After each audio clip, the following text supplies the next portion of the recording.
Hi, I'm Craig Langel, and I've been a CPA forever. So most people in Missoula and Western Montana know me as the bean counter, the CPA, and I had a firm, Langel and Associates.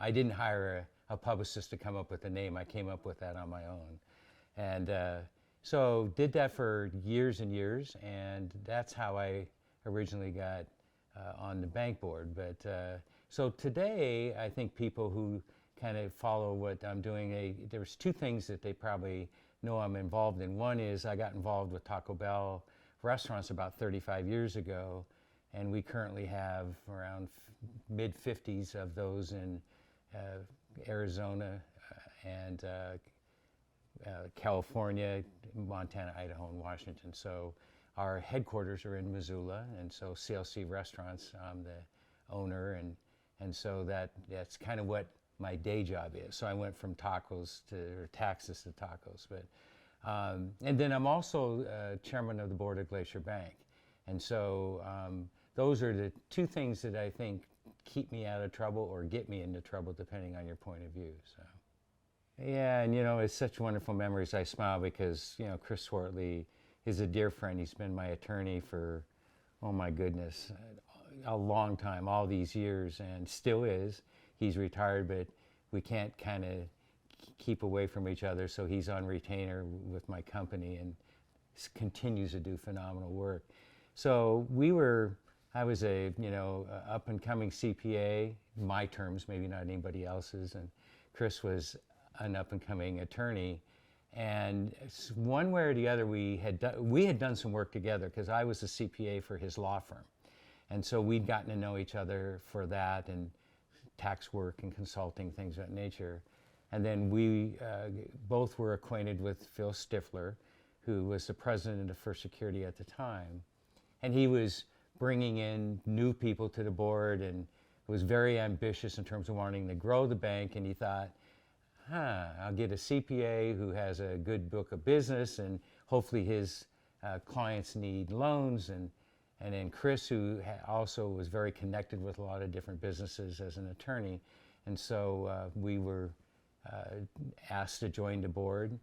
I remember at the time, it was 1984, and I was with a firm and with partners, and before I went on my own a few years later. But so I asked them, permission. I was trying to do the right thing and say, is this okay? And one of the founding partners, looked at me and he said, now what was this bank again? First what? First Security. And he goes, I don't know if I know that bank very well. And I said, well, you will get to know the bank. And so it's small, it's upcoming, and so he gave the blessing, and the rest is history, so to speak. So Chris and I joined the board in 1984.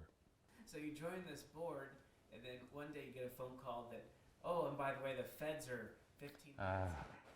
Yeah, we talked about this at dinner last week, and I literally hadn't been on the board very long, and it was a Friday afternoon, and most sane people were at the lake, or at least not working Friday afternoon. I was working, and the Fed examiner wanted to come and meet with some members of the board. And so I happened to be one of those members, and he came to my office and sat down and announced that if we didn't raise a certain amount of money, I'm going to say $1 million. It seemed was still a lot of money to me, but it's a lot of money.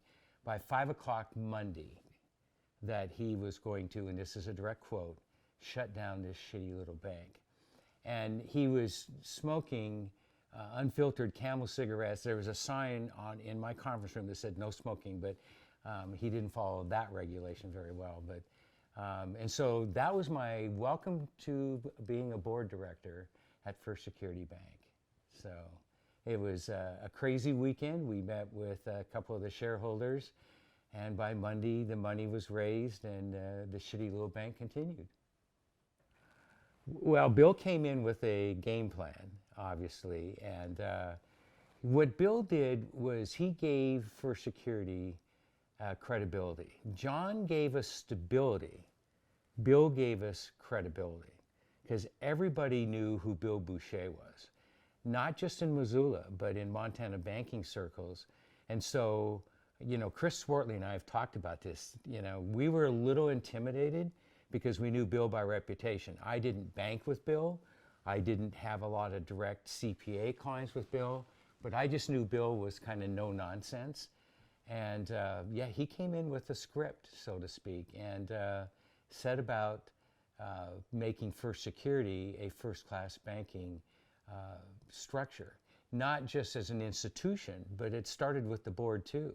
And so he looked at board members and made it clear that we had a duty and a responsibility, and he expected us to fulfill that. And Bill was big about giving back to the community. He was very community involved. And so I remember being in board meetings or talking to different members of, loan officers, people who I worked a lot with, and they were encouraged to get involved in Missoula, get involved in, if you think about all the things that bank was involved in, it was amazing. It started, baseball.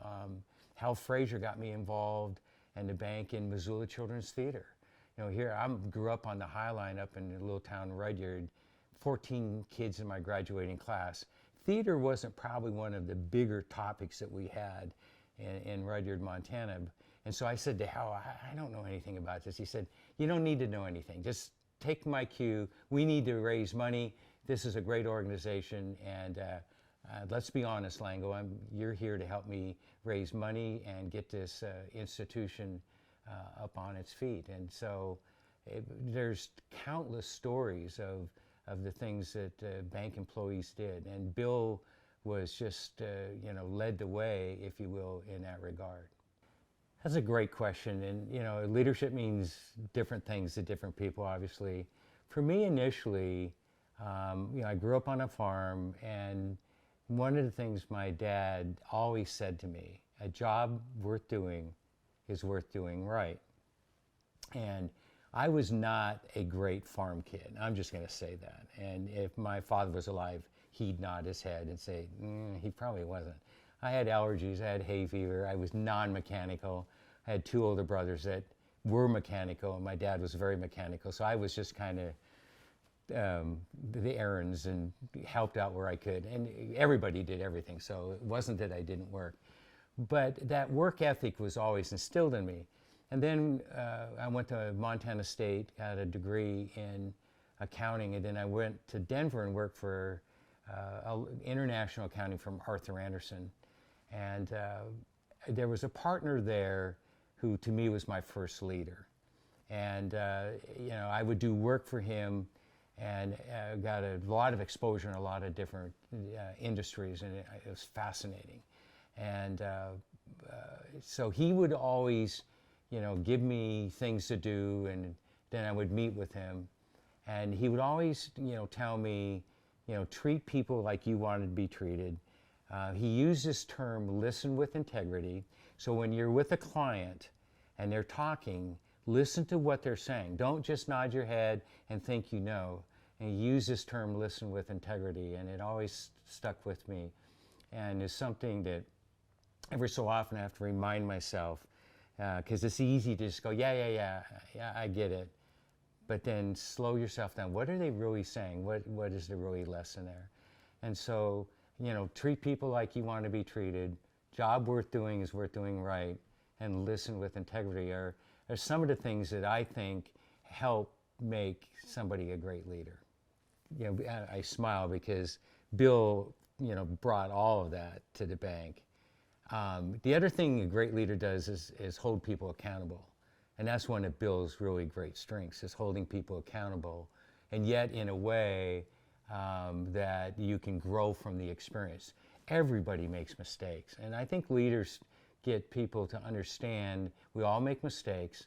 What did you learn? And what do we modify to go forward? And I think that's what Bill really did. The other thing that is difficult is you can be a leader and grow a company. How do you transition that company? And it's really difficult sometimes for people to let go. or to nurture somebody to take over for you. And if you think about Bill and then Scott, and Bill looking, and I remember as a board member, when Bill would talk about retirement, we're going, oh my gosh, how do you replace a legend, okay? And so you do so carefully, thoughtfully, and over time. And what I mean by over time is that, Bill didn't go and leave right away. He still was there. He was on the board offering advice, but he let go of the reins. We're in a horse barn filming, and we know that the Larry Kearney stallion leads the way for the bank. And so horses are always a big part of First Security Bank. But he let go of the reins and nurtured Scott Burke to be our new leader. And Scott came in with great credentials and a wonderful personality and a great skill set. And Scott's one of those guys that let people do their thing. He really sets the example and lets them do their work, supports them, and so that transition really worked well for the bank, and the results are legendary. I've had multiple people in these conversations say that Scott's a mix of Hal and Bill. I never really thought of it that way. I totally agree. Hal had that happy Hal, people called him Happy Hal, always had a smile. Scott always has a smile, and Scott has an ease about him. And you just feel at ease when you're with him. And yet, I've watched him in the boardroom. I've been with him for, over the years. He is also, holds people accountable. He expects results, and so that's a great mixture. I agree with that. What's it going to take to be successful for the next 50 years? You said that early when I asked if you're going to have any questions, and that is a great question. And I think that this is a question that we talk a lot about at Glacier. Where are we going to be? And I break it down into components because 50 years is a long time. How about the next 5? And what's the next 10 look like? And I think that, from my perspective, it's always going to be based on people. We have a saying at CLC Restaurants, our logo is a pyramid, and at the base of the pyramid is people. And so people drives everything above the pyramid. Our next level up is great operations, to be a great operator. And then the top of the pyramid is success, results. Well, if you think about First Security, Glacier, the base is people. It's these division presidents who are involved in their communities and are leading the way with their banks to to take care of their customers, listen, and be responsive to the customer's needs. And when they do that, when you get great people at the foundation, you get great results because you have good operations, good lenders, and taking care of the people.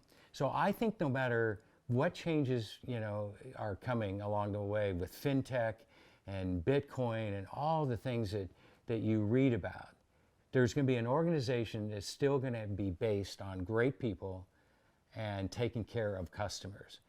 Now, the challenge is going to be to make sure that we give those great people and our customers the tools that they're going to need to succeed.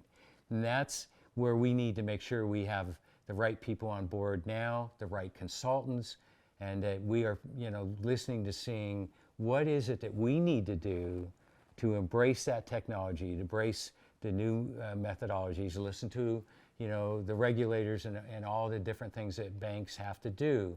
But there's a way to do that and still not lose touch with the people, which is our employees and our customers.